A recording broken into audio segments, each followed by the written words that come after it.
I think personally, I think they've separated their professional lives, but I think what's really a great problem for them now, as of in the last few weeks, is that Meghan has got no real income anymore. She's finished. Well, you know, Piers, you're the first person to say how limited Prince Harry is, unfortunately, and how his wife trades off her husband's fame and fortune, or not so great fortune now.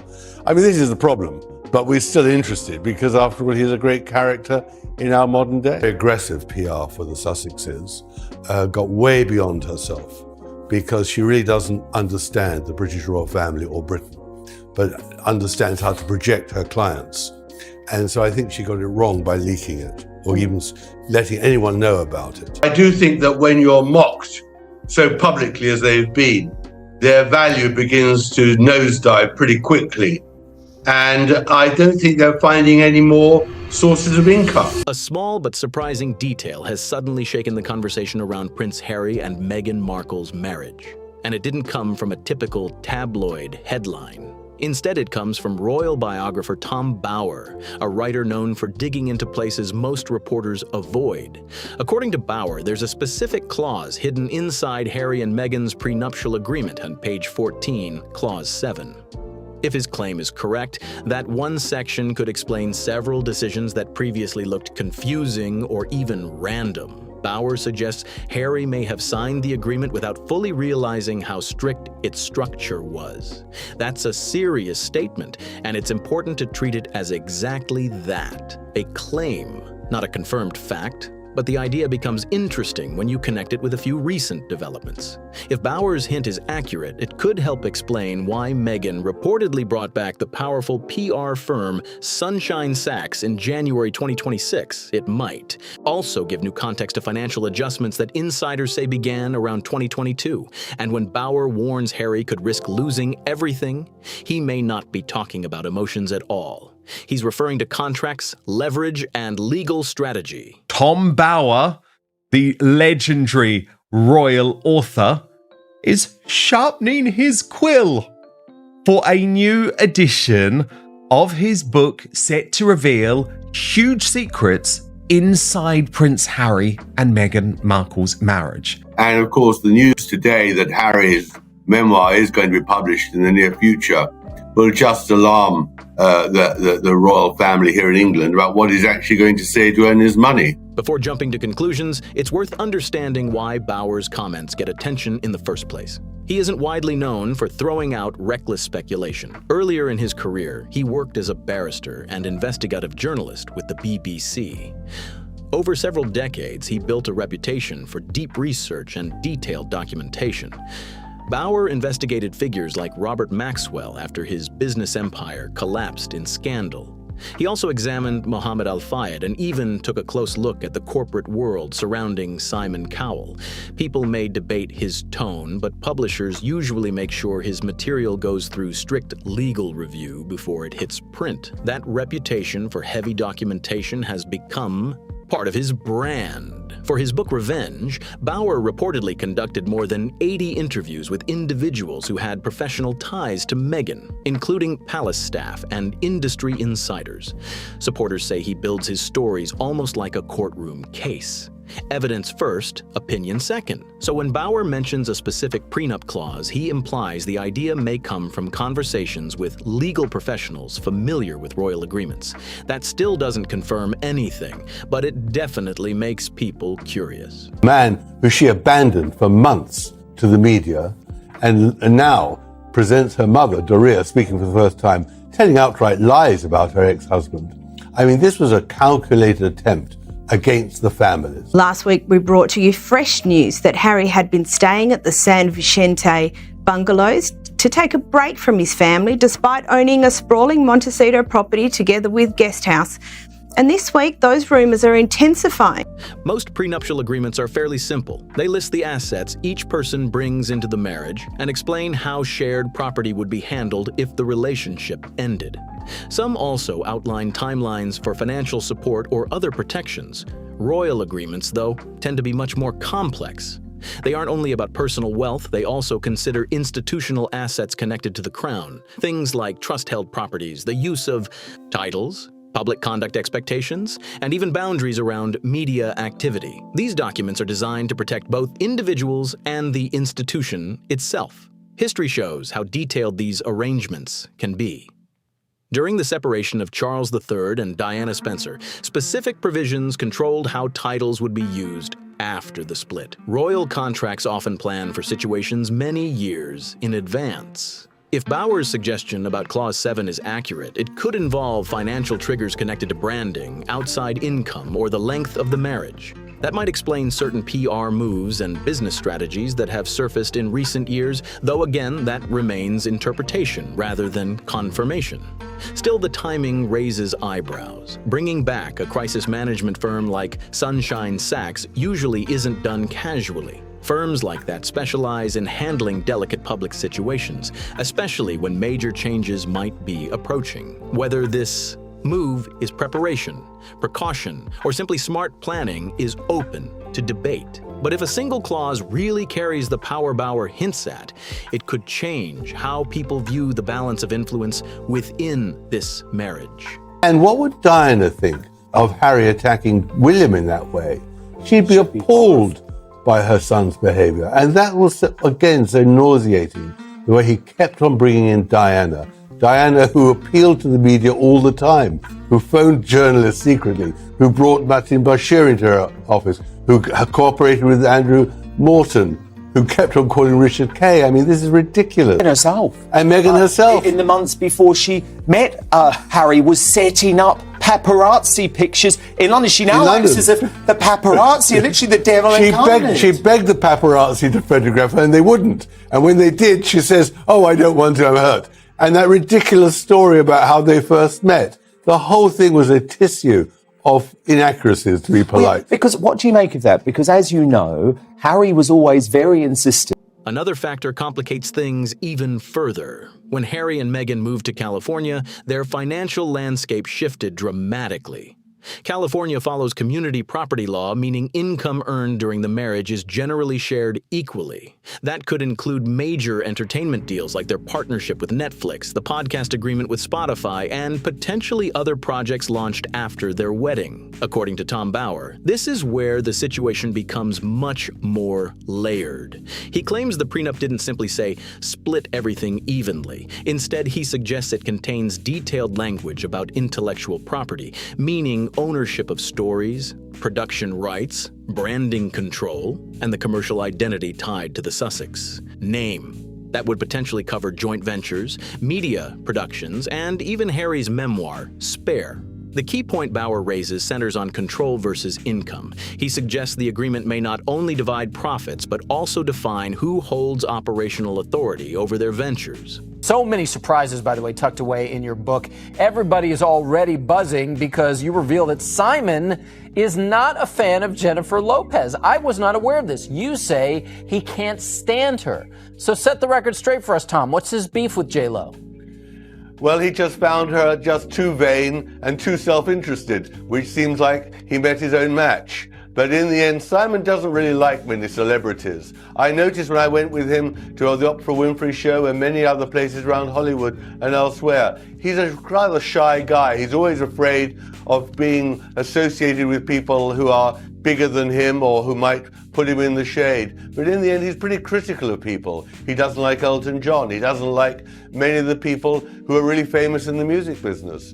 You know, he's critical. Meghan is reportedly listed as a business manager across several projects and was closely involved in negotiating major deals. Under California's legal framework, combined with whatever wording exists inside that contract, Bauer believes she could hold a stronger position when it comes to revenue streams connected to their shared brand.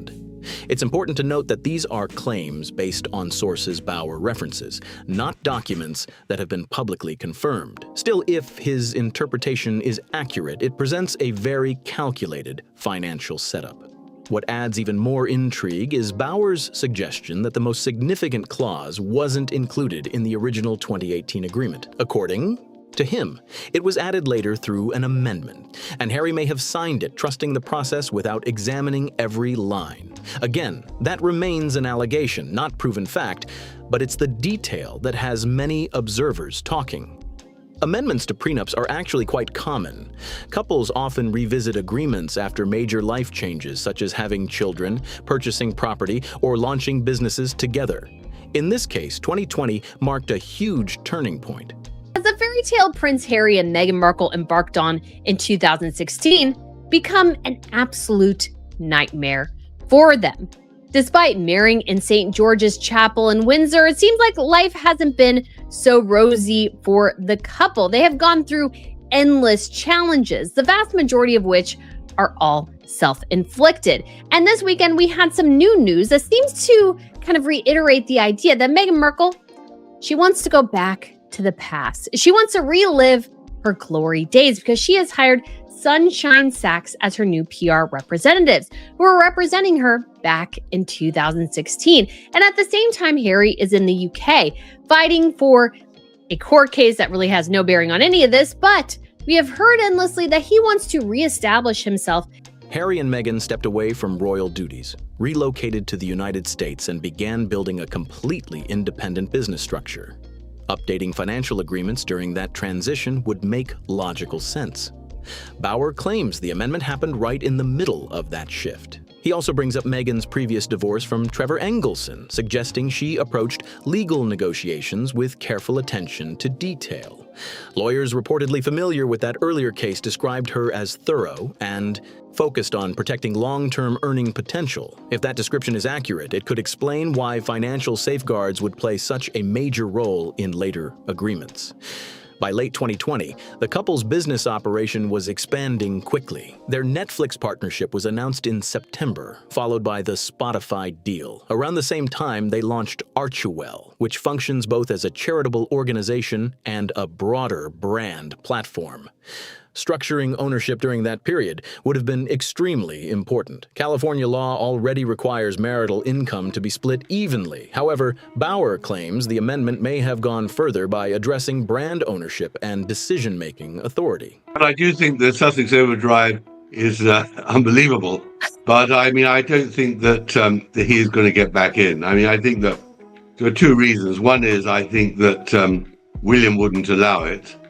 And secondly, the moment he got back to America, he immediately promoted Disney and his trip to Disney World, which showed that he is very commercially minded, which we'll get into later on, which makes it impossible for him. And of course, Meghan wouldn't come back to Britain. He notes that Meghan's name appears prominently in several business filings and suggests she negotiated terms that could potentially give her majority control over the Sussex commercial brand if a separation ever occurred. That distinction is significant. Dividing profits is one thing. Controlling the brand, the name, licensing rights, and future projects is an entirely different level of influence. None of this confirms a split or proves any imbalance. It simply highlights how complicated high-profile marriages can become when global branding, media deals, and legal contracts all collide.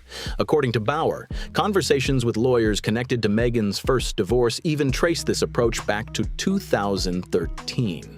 He says they described her negotiation style as focused, strategic, and always thinking several steps ahead, with one clear priority: maintaining independence. When Meghan separated from Trevor Engelson, the objective, according to sources cited by Tom Bauer, was reportedly straightforward: a clean break. No shared properties that would force continued contact, no tangled financial connections, and no lingering obligations. The goal was a complete reset where her career could move forward while her finances remained protected. If that description is accurate, it suggests a consistent strategy. Protect your position and move carefully. Bauer also points to 2017, the year Meghan reportedly first brought in the PR firm Sunshine Sachs, right around the time her relationship with Harry became public. Apparently Prince Harry is already talking to divorce lawyers? So this is kind of interesting. This is the woman that the papers are citing for this reporting is a longtime royal insider, a socialite. She's been right. I've been following her because she's great TV. She's been right about a lot. And she's claiming she's heard from several sources now that he's hired a lawyer, and it happens to be somebody who's a great divorce lawyer and specializes in divorce. And it dovetails on other reports that he is spending a lot of his time in 2 hotels, one of which is in Montecito, another of which is not too far away, as an escape from her. It's entirely plausible. All they've done for 5 years is complain and moan and see themselves as downtrodden victims. That doesn't tend to spur a lot of feelings of love and happiness and close bonding. I mean, I guess in the crisis mode, it might. Sunshine Sachs isn't an ordinary agency. They're known for managing delicate celebrity situations, including major image transitions and high-profile separations. One example often mentioned is their work with Katie Holmes during her split from Tom Cruise. In Hollywood, that kind of experience carries serious weight. Then came 2020, when Harry and Meghan parted ways with Sunshine Sachs.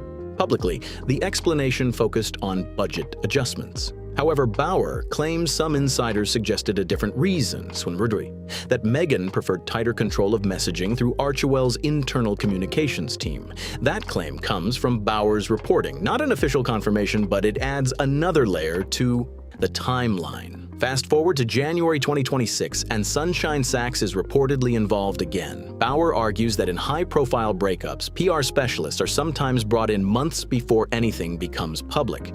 The goal, he says, is to stabilize public perception early. That doesn't confirm anything is actually happening, but it's the kind of move that quickly sparks speculation. Beyond the PR side, Bauer focuses heavily on financial structuring since 2022. Around that time, Meghan began developing her lifestyle brand, American Riviera Orchard, as a separate venture under her own name. Trademark filings reportedly didn't include Harry, and she was often seen attending business meetings solo in Los Angeles. On the surface, that's normal for an entrepreneur, but through Bauer's interpretation, it fits a familiar strategy: build independent income, create a separate identity, and keep the structure clean. The financial numbers behind their media deals also add context. When the Netflix partnership was first announced, headlines highlighted a possible $100 million figure, which sounded enormous. Industry insiders often note that deals like this are structured as performance-based maximums, meaning the full amount only arrives if all contracted projects are delivered. And so he became hypersensitive and blamed the media for the crashes of his relationships, never thinking that they could have something to do with himself. So he's a very complicated, depressed, unintelligent man who is seeking a role and has got really nobody on whom he could rely, which is in the end where Meghan stepped in. I mean, a needy man met a woman who could help him with his needs. The documentary series did launch, but other ideas, including the animated project Pearl, were later canceled. The arrangement reportedly shifted into more of a first-look partnership rather than a full production pipeline. Bauer claims sources told him the actual payout could have been closer to $40 million, though that number hasn't been publicly confirmed. If accurate, it would significantly change how the deal is perceived. Around the same time some entertainment projects slowed down, trademark filings for American Riviera Orchard started appearing. The timing stands out. When one income stream slows, launching another business can simply be smart diversification. It doesn't automatically suggest problems. Still, Bauer frames it as strategic positioning, returning to the central theme he keeps emphasizing: control over the brand, control over income, and control over the narrative. Whether Tom Bauer's interpretation ultimately proves accurate remains to be seen. What's clear, though, is that the mix of PR moves, business filings, and contract adjustments paints a story far more complex than a simple celebrity romance. If Bauer is even partly right about the pattern he describes, then decisions that once looked random may actually reflect a step-by-step strategy unfolding over time. At that moment last year, she was about to promote her Netflix series and didn't want to firstly be seen with Harry, and secondly didn't want to go somewhere where she'd appear cheap and give it gratis. And this year, she is desperate to be seen. Yeah. And that's why she turned up. So I think she has a major problem, financially and professionally. And I think that Harry has a problem because he's lost his charity centre Bailey in Africa. He had better up on all these commercial deals are declining. I think that his reputation is somewhat toxic, and I think Invictus is his only lifeline, and there'll be problems with that too. I mean, we've seen people leaving Invictus recently. I think you mentioned the Disney special. Does the Disney special at all? The next part of Bauer's timeline focuses on what he calls a quiet shift from joint branding toward individual positioning, something he believes began around 2022. According to his reporting, Meghan didn't just start new projects. She also reportedly brought in legal teams to organize business entities separate from Archewell. On the surface, that can look like standard entrepreneurship, but Bauer interprets it as a longer-term strategy focused on protecting assets and maintaining control. There were also reports circulating about financial pressure, with figures around $38 million connected to production costs and property expenses. Bauer disputes the idea that this reflects careless spending. Instead, he suggests it could represent financial restructuring, shifting liabilities and assets into positions that secure long-term stability. That interpretation comes from his sources and remains unconfirmed, but it adds another dimension to the timeline. The Montecito home is another example he highlights. The property is reportedly structured in a way that aligns with California's homestead protections. Those laws are designed to shield primary residences under certain legal conditions. For wealthy homeowners, that kind of estate planning is fairly normal. However, Bauer claims financial advisors familiar with divorce. Preparation strategies told him the setup closely resembles classic asset protection models. He also points to branding choices. The American Riviera Orchard trademark was reportedly filed under Meghan's name alone. Her podcast partnership with Lemonada Media lists her individually. Even her children's book, The Bench, was presented as a personal creative project. None of these examples automatically suggest separation. Many public figures pursue independent work alongside joint ventures. But Bauer argues the pattern itself is what stands out. In his view, 2022 marked a turning point. There appeared to be fewer joint appearances unless necessary, alongside more solo business efforts and independent branding. Bauer believes this period may have been the start of what he describes as a quiet, long-term positioning strategy. His analysis becomes even more detailed when discussing legal possibilities. If a separation ever occurred, Bauer predicts it would closely follow California's legal framework. The state requires 6 months of residency before someone can file for divorce, a requirement Meghan has long met as a California resident. That doesn't mean anything is about to happen, but it does establish eligibility. According to Bauer, if legal filings were ever made, several processes could begin quickly. Title usage could depend on negotiated terms. Asset division would move through the court system. Most importantly, any intellectual property language in a prenuptial amendment could determine who controls the Sussex brand moving forward. Bauer suggests that in such a scenario, Harry might risk losing significant influence over shared ventures. The Montecito home could potentially be sold depending on asset division terms. Control over Archewell operations might also depend on corporate filings and ownership structures. These are projections rather than confirmed outcomes, but they form a major part of Bauer's argument. He also briefly raises custody considerations, noting that California courts generally prioritize stability for children. Judges often look closely at which parent provides the most consistent day-to-day care. That isn't a judgment about either side. It's simply how many family courts approach these cases. Of course, every custody situation is different, and final decisions depend on evidence, not speculation. Another point Tom Bauer highlights involves future storytelling rights. He claims the Prenup Amendment may contain language that limits how royal-related narratives can be monetized individually. Well, you know, Piers, you're the first person to say how limited Prince Harry is, unfortunately, and how his wife trades off her husband's fame and fortune, or not so great fortune now. I mean, this is the problem, but we're still interested because, after all, he's a great character in our modern day. I do think that when you're mocked so publicly as they've been, their value begins to nosedive pretty quickly. And I don't think they're finding any more sources of income. If that detail is accurate, it could place restrictions on certain book deals or media projects later on. However, that claim hasn't been publicly verified. Bauer also points to Prince Harry's recent courtroom appearance in London during legal proceedings related to security and media disputes. Observers noted that he appeared visibly emotional. Some people interpreted the moment as frustration, while others saw it as exhaustion after years of legal battles. Bauer reads it differently. He suggests the moment reflected someone dealing with significant significant pressure, possibly sensing deeper changes happening behind the scenes. But interpretation isn't confirmation.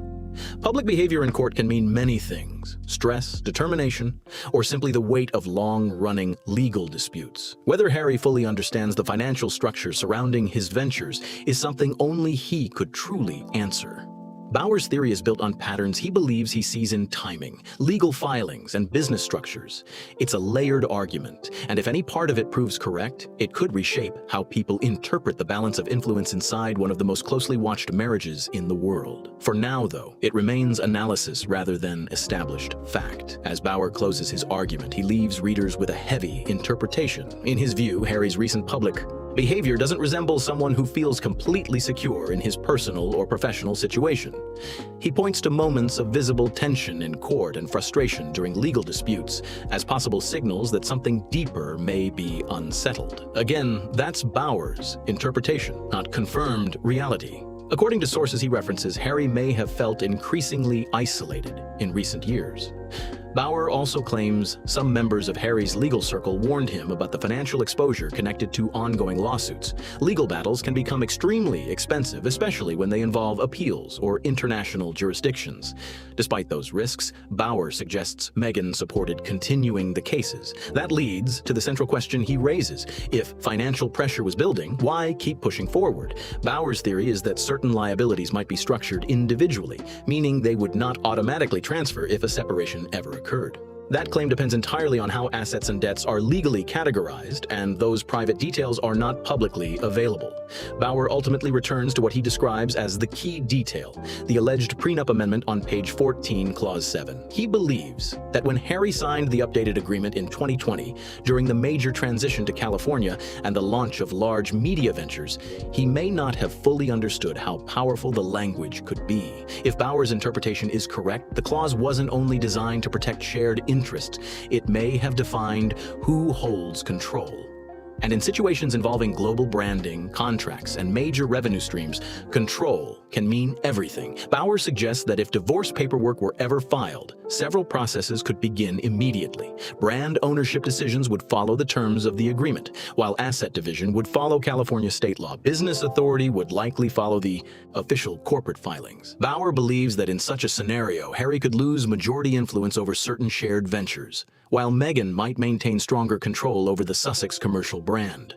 That doesn't mean it will actually happen, and it doesn't suggest any filings are coming soon. It simply reflects Bauer's argument that the overall structure appears designed for long-term preparedness. He even goes a step further, suggesting the 2020 amendment may not have been about reinforcing the marriage itself, but about preparing for every possible outcome. It's a bold claim, and like the rest of this analysis, it's built on sourced conversations and interpretation, rather than publicly released legal documents. So now the real question shifts to you. Is Meghan simply building her independence the way many high-profile entrepreneurs do?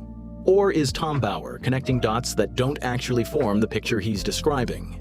Could these just be normal business decisions that are being framed as something more dramatic? Or is there a legal blueprint quietly forming behind the scenes? The situation isn't simple. It's contracts, branding, timing, state law, and public perception all mixing together. Share your thoughts in the comments. I'm curious to hear your perspective. If you found this breakdown interesting, make sure to like the video, share it with someone who follows royal discussions, and subscribe so you don't miss future updates. Turn on notifications as well, because if anything official ever surfaces, we'll be covering it. And before you go, check out the next video on your screen for more celebrity analysis. This story definitely isn't finished yet.